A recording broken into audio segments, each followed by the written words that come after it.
Coucou, c'est Marine. Aujourd'hui, on se retrouve pour une petite vidéo de fin d'année. La fin de l'année 2023 approche et du coup, j'ai décidé de faire une rétrospective de mon année 2023 et aussi mes résolutions de 2024. C'est parti!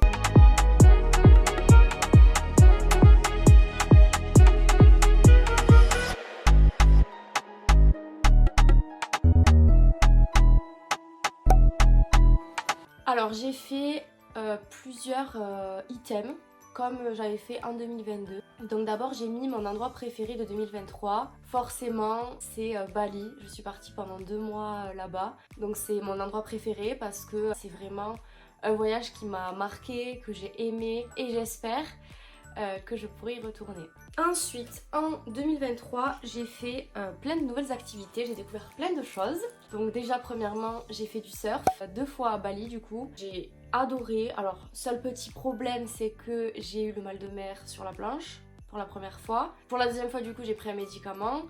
Et le seul problème, c'est que la mer était un petit peu déchaînée, donc je me suis pris les vagues, la planche dans la tête, je me suis ouvert le pied, enfin... À part ça, j'ai adoré et j'ai réussi à me lever dès la première fois.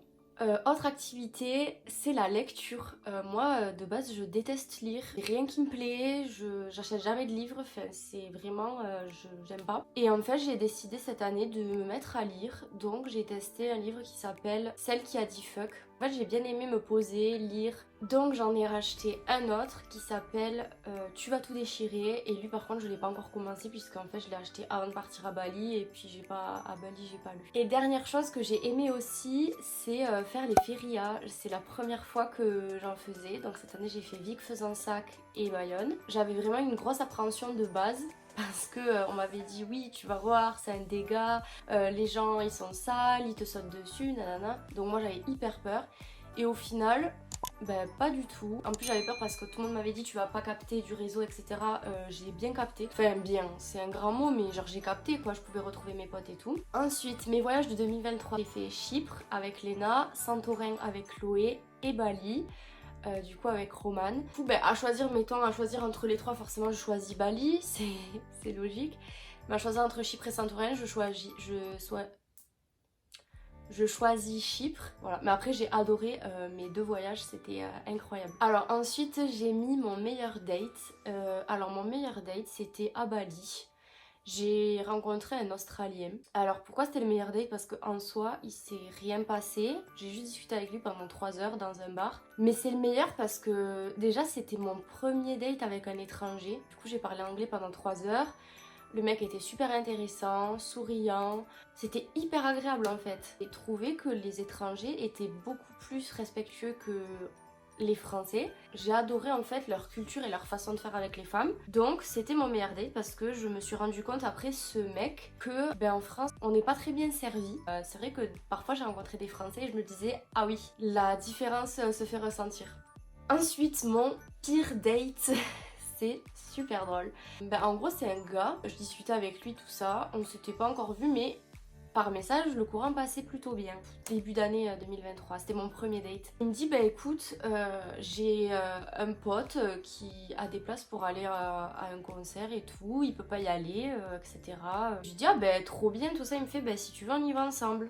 C'était à Narbonne, j'habite à Toulouse, donc c'était à 1h30, 2 heures de chez moi. Je me dis en vrai je le connais pas et tout, ça peut être grave une expérience stylée quoi. Que je connaissais, il y avait Oh Boy, Vladimir Cauchemar, Orelsan.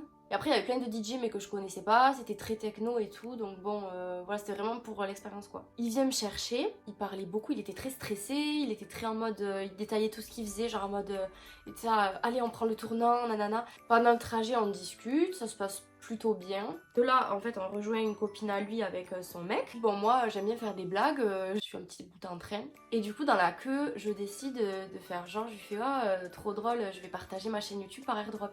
Et là il me fait non mais moi j'ai pas besoin de ça hein. T'es là ok on n'a pas le droit de rire en fait. Faut savoir que j'étais malade, j'avais plus de voix donc c'était compliqué pour se parler. Et que j'ai des problèmes de genoux. Du coup moi au bout d'un moment je lui dis écoute moi je vais m'asseoir tout ça. Il vient avec moi, je lui dis mais tu sais tu peux aller avec tes potes dans la fosse et tout, enfin je comprends que le mec il veuille pas rester avec moi quoi, on se connaît pas et tout. Donc il part mais de temps en temps il revenait et en vrai genre en fait comme il m'avait un peu saoulée, il y avait pas trop le feeling, je le trouvais pas drôle. Et en plus de ça, j'avais plus de voix. Donc c'est-à-dire que quand je lui parlais, il entendait rien parce que vraiment j'avais plus de voix. C'était hyper gênant en fait. Bref, en plus j'aimais pas les musiques, donc moi j'étais assise tranquille dans mon truc, je regardais ce qui se passait. Dès qu'il y a eu au boy, j'étais on fire. 1h du matin à peu près, ça se termine. On décide de partir. En gros, il doit mettre l'essence. Et moi j'avais payé le péage. Il me dit j'ai faim, on va au McDo. Donc moi je lui dis non, en vrai, vas-y, prends-moi un petit wrap à 2 € tu vois. Il me dit ouais, tu me feras un Lydia. Je suis pas en mode ouais, faut me payer, nanana, mais genre 2 €. 2 €, sachant que on est ensemble, genre je sais pas. En fait, il m'a saoulée.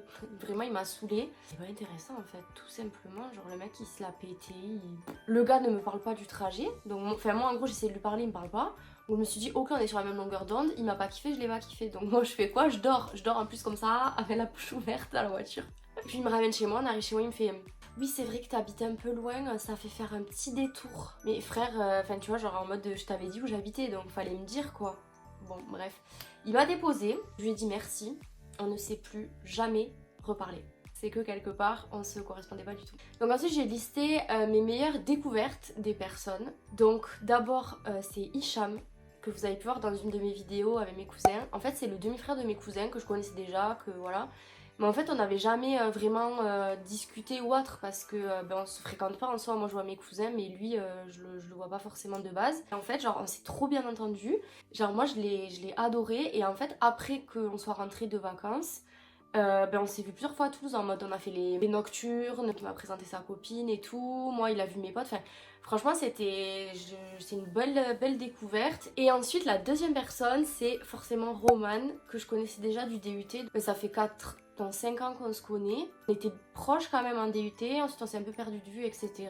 Et là, en fait, ouais, grosse découverte où en mode, on a été pendant 2 mois, 24 ensemble, on s'est super bien entendu, on a fait que rigoler. Parce que je pensais pas que j'allais aussi bien m'entendre avec elle de base, parce que, en fait, j'avais aucune attente, parce que du coup, je la connaissais pas vraiment bien. Alors j'ai mis une partie en mode ce que j'ai appris à modifier chez moi. Donc déjà, c'est vrai que j'ai eu du mal à lâcher prise, enfin de base, j'ai du mal à lâcher prise. Et j'ai quand même réussi pas mal, je l'ai surtout remarqué à Bali. Et j'ai réussi, je pense, grâce justement au livre qui est sur le lâcher prise, le livre qui s'appelle Celle qui a dit fuck.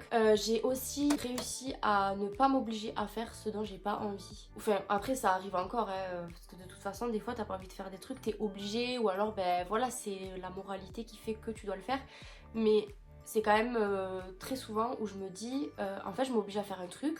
Par exemple, j'ai pas envie d'aller à un endroit, j'ai pas envie de voir cette personne, j'ai pas envie de faire tel truc et rien ne m'y oblige. Et là, en vrai, je réussis un peu à écouter mon corps, moi, mes envies. Ensuite, j'ai réussi pas à prendre de l'indépendance, mais à avoir envie d'en prendre. Parce que c'est vrai qu'au début de mon année, pour moi, je voulais pas partir chez mes parents. Je me disais que ok, j'allais avoir un taf, mais que je verrais plus tard. Etc. Je me suis dit, ok, à un moment donné, il faut que je parte. Et aussi le fait d'être partie, ça m'a montré que voilà, je peux partir seule, que je prenne mon envol quoi. Et du coup, maintenant, j'ai grave envie de trouver un taf et de partir. Et ensuite, un truc qui est très important et que j'avais vraiment du mal à assimiler, c'est que de base, moi, dans mon entourage, il y a beaucoup de couples, il y a beaucoup de personnes, voilà, ouais, ou qui enchaînent les relations de couple à longue durée. Et moi, c'est totalement l'inverse. Je suis très seule tout le temps. Et quand je suis en couple, ça dure jamais très longtemps, c'est plutôt des périodes d'essai. Et je passe pas la période d'essai en général. C'est vrai que j'ai été très triste, ou je sais pas si on peut dire triste, mais d'être toute seule tout le temps, de pas avoir de mec, de pas présenter quelqu'un à mes parents. Je me disais, oh là là, mais j'ai 24 ans, j'ai jamais fait un Noël avec mon mec, j'ai 24 ans, je suis jamais partie en vacances avec mon mec, etc.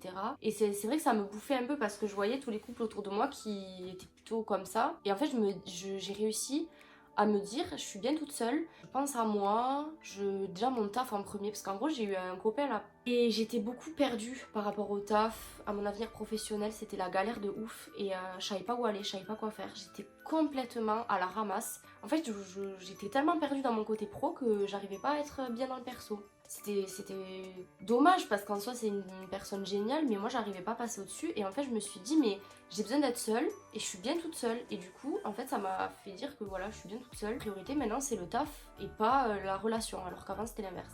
On arrive en fin de vidéo, j'espère que j'ai pas trop parlé. Pour la fin de la vidéo, je vais relister les résolutions que j'avais mis pour mon année 2023, voir si je les ai respectées et ensuite je vais dire mes résolutions 2024. J'avais mis voyager un maximum, donc ça évidemment que c'est fait et que je vais continuer à le faire et je pense que ce n'est même plus une résolution et c'est vraiment la vie que je veux. Ensuite j'avais noté continuer le sport, alors j'ai continué la danse, donc ça j'ai fait de la danse et tout. À Bali je me suis inscrite à la salle, donc j'ai un peu continué. On va dire que j'ai pas été super régulière, mais par rapport aux autres années j'ai quand même été pas mal sportive entre guillemets. J'avais noté trouver un truc à faire en septembre, ben je n'ai toujours rien, je suis juste partie en voyage. Mais comme j'ai dit, hein, le taf c'est ma priorité. Donc non, je n'ai pas du tout réussi à avoir cette résolution de projet. Mais au final, je me dis en fait ça va le lâcher prise ou en mode ben en fait t'es pas obligé d'avoir un projet, juste voilà, essaie d'avoir des idées. Alors, j'avais noté encore une fois, arrêter de penser aux autres quand on ne pense pas à moi. Je pense que c'est un travail sur le long terme. J'avais mis ça pour l'année 2022, je l'ai remis pour l'année 2023 et je pense que je le remettrai pour l'année 2024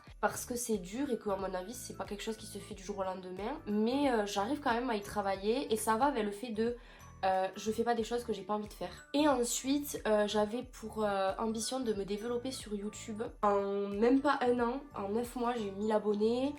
Là maintenant je suis à peut-être 1000, 1800, je sais plus combien et des brouettes. En gros ça fait un an et demi. Je suis déjà à 1008, donc ça veut dire quoi? 2 ans, ben je serai, je sais pas, peut-être à 3000, je sais pas. Nous allons passer maintenant à mes résolutions de 2024. Déjà, ben continuer à me développer sur YouTube, rester sur une vidéo par semaine, continuer le sport et m'y tenir, parce que ben c'est là pour l'instant je continue, mais voilà, je veux quand même m'y tenir. M'accorder 2 voyages par an, déménager et vivre seule, donc ça j'ai vraiment envie d'avoir mon indépendance et tout, mais bon pour ça il faut un taf. Et penser à moi et rester dans un non-stress, c'est-à-dire ben là en gros je suis rentrée assez détendue de Bali, avec des idées, avec un mood. Et du coup j'aimerais rester dans ce mood là et ne pas reprendre mon mood avant de partir où j'arrivais pas à lâcher prise, etc. Et bien j'espère que cette vidéo vous aura plu. Je vous souhaite donc des bonnes fêtes de fin d'année. N'hésitez pas à vous abonner, à lâcher un petit like. La bise à Denise.